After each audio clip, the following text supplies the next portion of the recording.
사랑하는 성도 여러분, 지난밤에도 편안하게 잘 주무셨습니까? 2021년 1월 21일 목요일 새 아침을 주신 하나님께 감사드립니다. 오늘도 우리 하나님의 돌보신 가운데 아침부터 밤까지 안전하시고 평안하시고 강건하시고 감사와 은혜와 기쁨도 충만한 복된 날이 되시기를 바랍니다. 어디로 가시든지 마스크 잊지 마시고 손 잘 씻어 건강을 지켜내는 복된 날이 되시기를 바랍니다. 오늘 아침은 마태복음 5장 17절로부터 26절까지 말씀을 본문으로 사랑은 내가 문제임을 아는 것이라는 제목의 말씀을 나누겠습니다. 자, 오늘 이 새벽에 가장 기본 중에 기본을 질문드리겠습니다. 여러분, 어떻게 구원을 받을 수 있습니까? 네. 에베소 2장 8절 9절 말씀에 분명히 명백하게 선명하게 답이 나와 있습니다. 너희가 그 은혜를 인하여 믿음으로 말미암아 구원을 받았나니 이것이 너희에게서 난 것이 아니요 하나님의 선물이라. 행위에서 난 것이 아니니 이는 누구든지 자랑치 못하게 하려 함이니라. 이렇게 말씀하고 있습니다. 은혜를 인하여 믿음으로 말미암아 구원을 받는다고 했습니다. 무엇을 믿습니까? 믿음으로 말미암아 구원을 받는데 무엇을 믿습니까? 요한복음 3장 16절에 보니까 하나님이 세상을 이처럼 사랑하사 독생자를 주셨으니 이는 저를 믿는 자마다 멸망치 않고 영생을 주신다고 했습니다. 저를 믿는 자마다, 독생자 예수를 믿는 자마다, 나의 구주로 믿고 고백하는 자마다 멸망치 않고 영생을 주신다고 말씀하셨습니다. 물론 율법을 행함으로도 구원을 받을 수가 있습니다만 사람으로서는 율법을 행할 수가 없고 제대로 지킬 수가 없습니다. 오직 그 은혜를 인하여 믿음으로 말미암아, 예수를 믿음으로 말미암아 구원을 받을 수 있습니다. 그럼 율법은 필요 없고 무익한 것입니까? 아닙니다. 율법도 하나님의 말씀입니다. 꼭 필요해서 우리에게 주셨습니다. 율법 때문에 우리가 죄를 깨닫게 되는 것입니다. 그리고 이 율법은 우리를 구원의 은혜로 인도하는 몽학 선생이 되는 것입니다. 예수께서도 율법을 폐하러 오지 않으셨다고 분명히 말씀하셨습니다. 17절 말씀 보니까 내가 율법이나 선지자를 폐하러 온 줄로 생각하지 말라. 폐하러 온 것이 아니요 완전하게 하려 함이라. 이렇게 말씀하셨습니다. 율법은 결코 구시대의 유물이 아닙니다. 율법은 버려야 할 악이 아닙니다. 하나님께서 필요하시기 때문에 우리에게 주신 것입니다. 율법 안에 있어봤자 그 율법으로 구원받는 것이 아니라 아하, 내가 죄인이구나. 내가 어쩔 수 없는 죄인이구나. 내가 죄를 벗어날 수 없구나. 이것을 깨닫게 되어서 그럼 우리가 어떡합니까? 아하, 예수님밖에 없구나.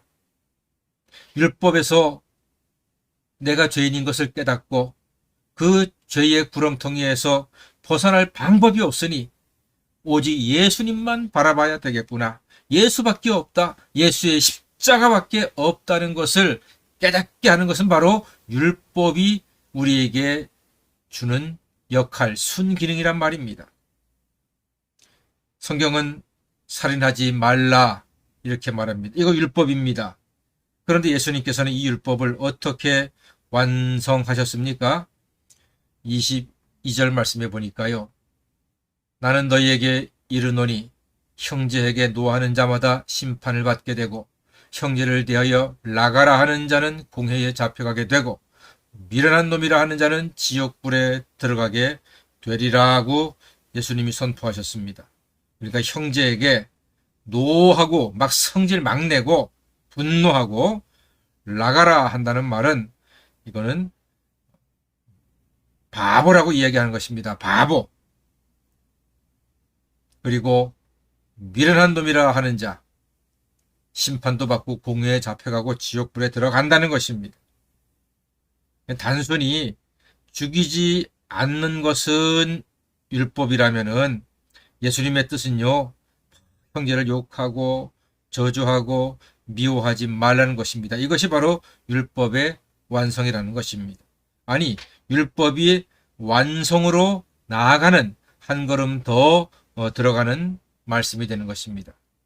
그래서 예수님은 좀 더 구체적인 사항을 말씀하십니다.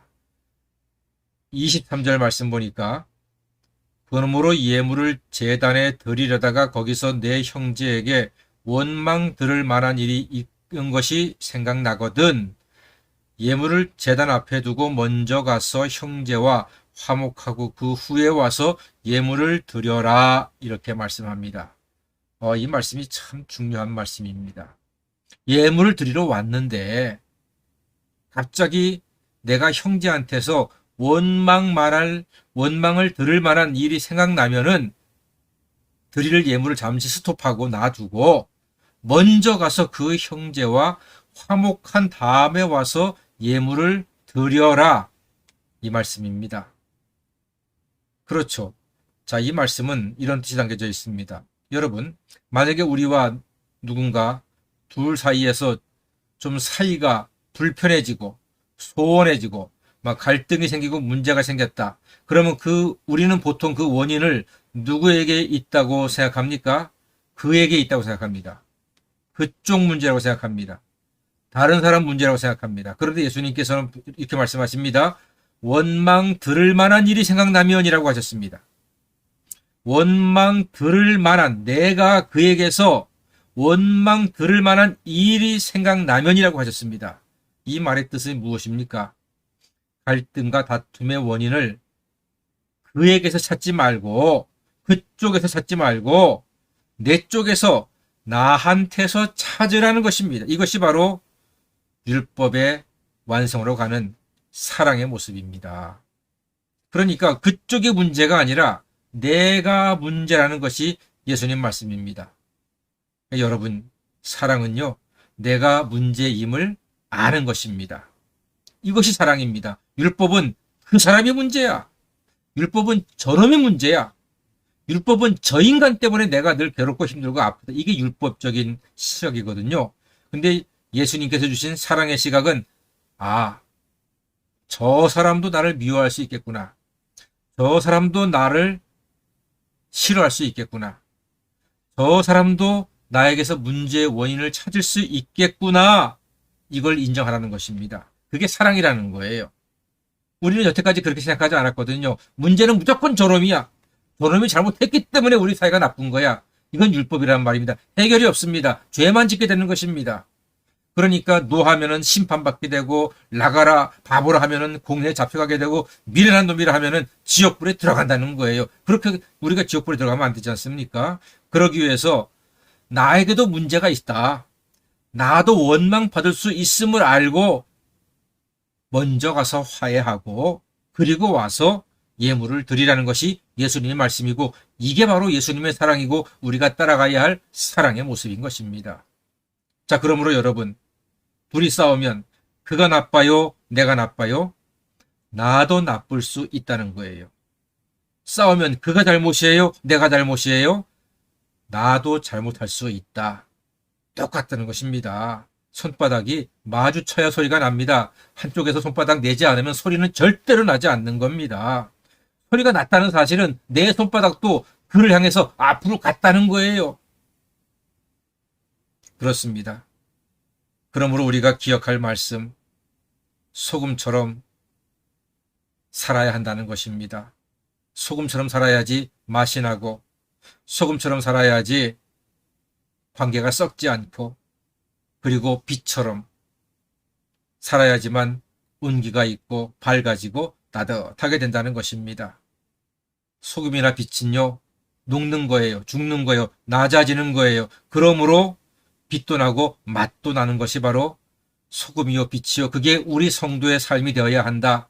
율법을 벗어나고 사랑으로 예수님 따라가는 사람은 빛과 소금처럼 그렇게 기도하고 예배 드리다가도 저 사람이 나한테 화낼 수 있겠구나. 나에게도 문제가 있을 수 있겠구나 하고 먼저 아이 미안합니다. 우리 화해하고 예배합시다. 이게 바로 사랑의 사람이라는 뜻입니다. 더 이상 그 사람이 녹아야 되고 그 사람이 죽어야 된다고 생각하지 말라는 것입니다. 나도 녹고 나도 죽어야지만 관계가 회복된다는 것입니다. 예수님은 원인을 나에게서 찾으라고 하시고 먼저 가서 화해할 때 그가 바로 복된 사람이요 행복한 사람이요 지혜로운 사람이 된다는 것입니다.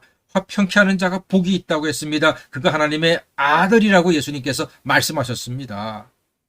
그쪽이 문제가 아니라 내가 문제일 수도 있다.